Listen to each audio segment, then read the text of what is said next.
প্রিয় ভাইরা আমার, এই মাদকে আসক্ত হয়ে আজকের সন্তানেরা মা বাবাকে দাম দিচ্ছে না, মা বাবাকে পর্যন্ত তারা খুন করার জন্য চলে যায়। আমি কি ভুল কইলাম নাকি? মনে হয় ভুল কইলাম। ভাইরা আমার, বন্ধুগণ আমার, মা বাবাকে যে সন্তান এঙ্কের করে চলবে তার জন্য জাহান্নাম অবধারিত। কথাটা কি আমার না আল্লাহর? জোরে কন, আরো জোরে। সবাই মনে হয় ফেরেশতা, আওয়াজ নাই। প্রিয় ভাইরা আমার,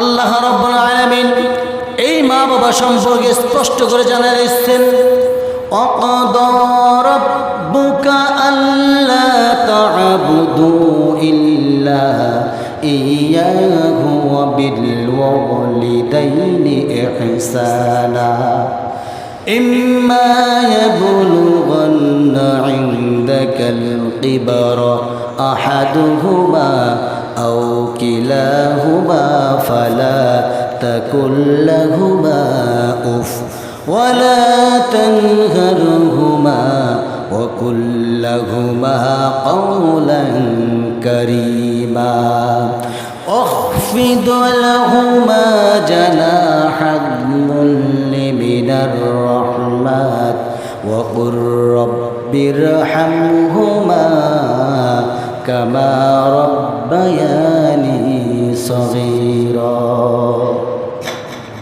তোমার মা বাবা তোমার জন্য রহমত, তোমার মা বাবা তোমার জন্য গজব। কি জন্য বললাম জানার দরকার আছে না নাই? জোরে কোন, জানবেন না? কারা কারা হাত তোলেন? কেউ কিন্তু হাত ওঠান নাই, সবাই জানতে চাচ্ছেন।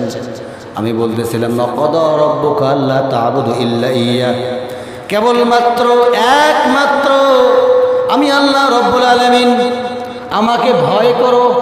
এখানে যদিও ভয় করার কথা বলা হয় নাই, আমার ইবাদত করো। ভয় না করলে ইবাদত করবেন আপনি কেমনে? ভয় করা লাগবে না আল্লাহকে? আল্লাহকে ভয় করবেন না? আল্লাহকে ভয় করা না করলে তো আপনি ইবাদত করতে পারবেন না।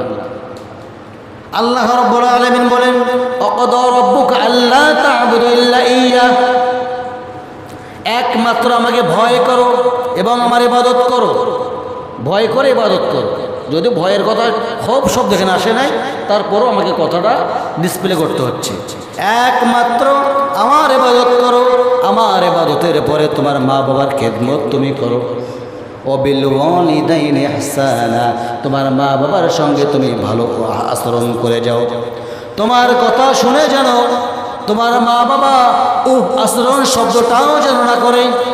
যদি তোমার জন্য তোমার মা বাবা আচরণ শব্দটাও করে, আর ওই মা বাবা যদি আল্লাহর দরবারে একবার ফরিয়াদ করে বদদোয়া দিয়ে দেয়, সমস্ত দোয়াগুলো মঞ্জুর হয়ে যাবে না, কেন আল্লাহর দরবারে মা বাবার দোয়া কবুল হয়ে যাবে সাথে সাথেই। প্রিয় ভাইয়েরা আমার, তিনজনের দোয়া আল্লাহর দরবারে কবুল হয়। বলেন কয়জন? জোরে কন, শুনবেন। এই বছর না আগামী বছর?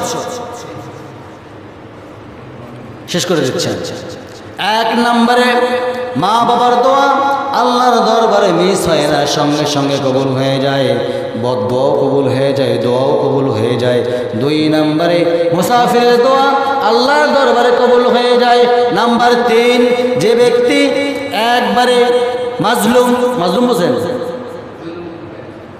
যে জুলুমের শিকার, যে ব্যক্তি মাজলুম, এই জুলুমের শিকারকারী ব্যক্তি যদি আল্লাহর দরবারে ফরিয়াদ করে, ওই দোয়া আল্লাহর দরবারে মিস হয় না, সঙ্গে সঙ্গে আল্লাহর দরবারে কবুল হয়ে যায়।